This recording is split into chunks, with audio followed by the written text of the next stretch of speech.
আজকে মজাদার সালাদ বানিয়ে ফেলবো। তো সালাদের উপকরণগুলো আমি নিয়ে নিলাম, এখন কেটে নিব। তো সব কিছু কেটে নিয়েছি। এখন আমি সরিষার তেল আর লবণ দিয়ে দিব।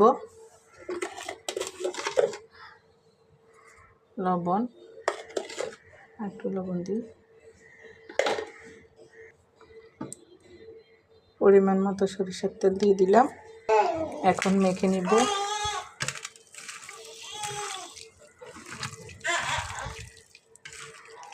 টমেটোটা আমার টমেটো সালাডটা আমার খুবই পছন্দ। আমি প্রায় 2-1 দিন পর পরে টমেটো সালাদ বানিয়ে খাই। এরকম